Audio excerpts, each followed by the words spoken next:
Hi, this is Rick Gualtieri, and I'm here with another installment of Tales of a Midlist Author. This time around, what I wanted to touch upon was a subject that I think has a lot of meat for new authors. It's something that's a real pain point, but at the same time, it's one of the holy trinity of your selling tools, and that's your blurb, or your book blurb, more specifically. Now, for those not familiar, a book blurb is, in a way, it's a bit of a synopsis, but it's primarily your sales pitch. If you go into a Barnes and Noble or so and pick up a paperback, typically it's what you find on the back of the book that kind of like gives you that whole spiel of why you should buy the book. Sometimes it includes some quotes by other authors about how wonderful you are and stuff. But the meat of the blurb really is a bit about what the book is about and really why you should buy it. Now, a lot of new writers find this difficult because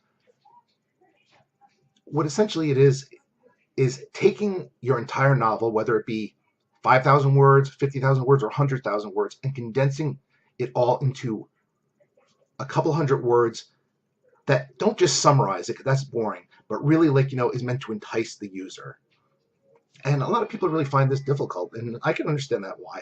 A lot of writers, they're really not marketers as well. They want to write the story, they want to tell the best story that they can. A lot of times they'll hire out for an editor. A lot of times they'll hire out for a cover artist. The thing is, it's kind of hard to hire out for a blurb. You can try. You can go to Fiverr and see if you can get somebody to do it or so. Your results may vary because the truth of the matter is you probably should be writing your blurb yourself because nobody knows your story quite like you. That being said, I wanted to talk about a pretty tried and true method I found of writing a blurb, which will it give you a perfect blurb? Not necessarily, but will it give you the foundations for one that will be solid? I think so. I've been using it myself. I've been honing it quite a bit, and quite frankly, it's done pretty well for me. So I'll start off by saying just one word, where to take your inspiration from: Hollywood. Why? Think of movies and movie trailers. Those are the blurb for a movie. And Hollywood is kind of work this down to a science. If you think about what they're saying and put it to paper format, you're gonna find you have something pretty decent. Now, what is the most common form of a movie trailer? Well, let's break it down. A lot of movies trailers start with "in a world," followed by whatever. But that is essentially introducing your world. That's introducing your world, your concept, maybe a character. Okay. So that's your first bit. Next, you have something along the lines of, after "in a world, two young adults must resist their robot overlords to find love," or something like that. Basically, you're giving people an idea of the plot and of the conflict. And then finally, you end it all with something like, "because if they don't, their world will slip into a mire of filth and depravity." You're pretty much stating the consequences. So think about it. You introduce your world or your character, you state the conflict, and then you tell what the consequences are if the conflict is not resolved. It's pretty much as simple as that. I'm going to read you one of my blurbs, and just to show that it kind of really follows this method. I'll break it down after each paragraph just to explain that. This is from The Morning Woods, which is book 3 from one of my series. So it starts with, "Bill Ryder, gamer, geek, and legendary vampire, is back in his wildest adventure yet." It keeps it short because for returning readers, I don't want to bore them. They already know who the character is. But for new readers, it introduces and it kind of tells them a little bit about him. This guy's name is Bill, a bit of a geek, but he's also a vampire. And the back tells them, well, this is not the first in the series, so maybe you want to start somewhere else. "A war is brewing between ancient enemies from the dawn of time. If it can't be stopped, the veil will be lifted and all of humanity's darkest nightmares will be unleashed to wreak havoc. Bill and his friends are the only chance we have. Lord help us all." Explains a bit what the concept is. There's a war coming. Bill has to stop it. Unfortunately, that kind of gives you like a hint of the comedy in there that, it's kind of like, holy crap, we're in trouble. "The leaders of the vampire nation dispatch Bill to a faraway land in order to broker peace. But it's not going to be easy. His enemies want him dead. Hell, some of his allies do too. Danger looks at every turn and in places where he least expected." That kind of continues the conflict. I made 2 paragraphs instead of 1. You don't have to make your blurb particularly long. In this case, it really just kind of gives a little bit more meat to it. And then finally, Now he must rely on his friends, master his fledgling powers, and use every four-letter word in his vocabulary to stop the war, uncover the conspiracy, and solve the mystery that lies at the heart of the Morning Woods.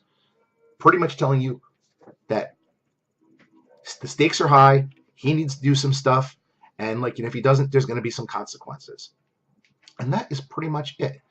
One thing you'll notice I don't do, it's not very wordy, it's just a couple hundred lines, or I'm sorry, a couple hundred words. 4 paragraphs, but that could easily be condensed into 3. You don't want to go much more than that. And one thing you'll notice is I don't spend a lot of time describing, giving names, giving details. A lot of this stuff is pointless. That's stuff you want people to discover. It's not pointless, but it's stuff you want people to discover inside your novel. Because think about it. In this case, I basically said Bill Ryder. I gave a name of the main character, and I didn't give any other names. And I said, and his friends, because that's all the detail you need. A lot of new writers get caught up in the greater details. Mike, a plumber from Schenectady, and his friends, Carl, an online pornography entrepreneur, Ed, a plumber, and Joe, a male stripper, must go. And right there, you just took up an entire paragraph explaining a bunch of character names, and you didn't really say anything. Okay, yeah, it's kind of amusing, some of the stuff you might have put in there, but you could have just as easily have said Mike and his wacky group of friends and really gotten the same point across in a lot less words and left yourself more room for putting that, for getting to the plot. So leave out the unnecessary detail. When in doubt, I would say use this movie trailer format and find a board or an online forum or other authors and ask. If you have beta readers, ask them, hey guys, what do you think about this? Would this sell you the book? Does it give you an idea? Does it whet your appetite? Because that's the whole point. You're not there to summarize your story. You're not there to create an outline. You're there to sell it. And that's why you want to say, here's a little bit about my world. Here's what the conflict is, and here's what's going to happen if they don't, without giving away too many details. And that's really what there is to it. I mean, is there more to writing a blurb? Yes. I guarantee as you move on in your writing, you'll spend a lot of time on blurb writing. I'm continually going back and modifying mine, trying to tweak them and all that stuff. But this is to give you a good basis from where to start with. Download a few movie trailers on YouTube, take a look at them, listen to the voiceovers, then go look at some other novels in your genre, see how they're written. You'll probably see that there's some similarity there, and give it a shot. Give it a shot. Will it be perfect? Not necessarily, but it will give you that baseline to work off of. And quite frankly, that's a good place to go, because if you work on it a little bit every day, look at it, start chopping it down, all that stuff, you'll probably wind up with something that's pretty decent, or at least I hope you will. Anyway, that's my thoughts on writing a blurb.